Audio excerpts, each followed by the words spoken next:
On a rainy October 21st, 1,000 pro-trans protesters gathered in front of the Ministry of Education in Montreal to continue fighting for their rights.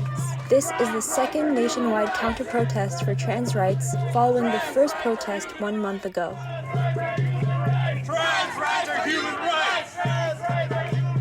Trans rights are human rights! Trans rights protesters and groups such as Pink Bloc, Montréal Antifasciste, and Première Ligne rallied together for the fight. Trans flags gracefully blew in the wind with signs that read, "Trans rights equals human rights, education is not indoctrination, and protect trans youth." Now, defending trans rights is crucial after a controversial bill was passed in Western Canada and questionable legislations are being discussed around the country. On October 20th, Saskatchewan passed Bill 137, also known as the Parental Bill of Rights, which uses a notwithstanding clause to prevent trans youth from changing their names or pronouns in school. The bill suggests that a youth under 16 who wants to change their name or pronoun must have parental consent. Céleste Trianon, a trans jurist and activist, is horrified by these new legislations appearing all over the country. She expressed that the 2S LGBTQ+ community will not back down, warning opposing groups they will continue to defend their rights. Anti-trans legislation is an existential threat to Canadian democracy, nothing short of it.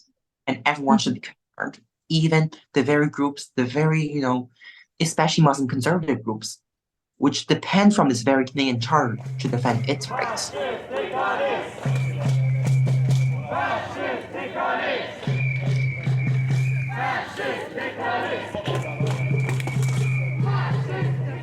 Unfortunately, anti-trans protesters showed up at the scene with their children, holding signs reading, "Leave our kids alone." One sign read, "I belong to my parents," and "Stop confusing me, I'm just a kid."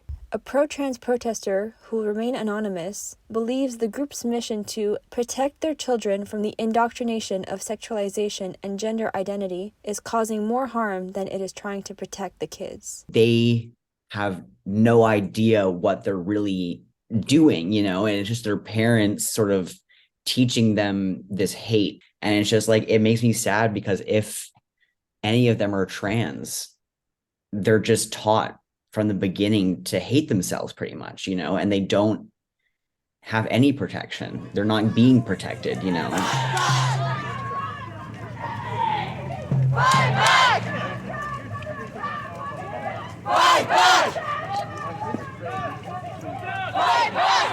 The heart of the protest was that trans lives deserve to have a safe education and, most importantly, to live. Trianon encourages everyone to keep voicing their support for the 2S LGBTQ+ community, no matter what the government is doing.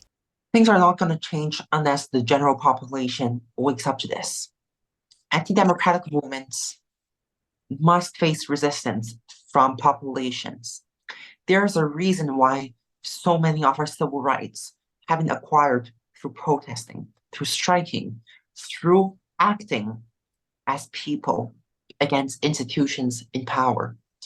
That is how we got the minimum wage. That is how people now have humane working conditions. That is why we are here now.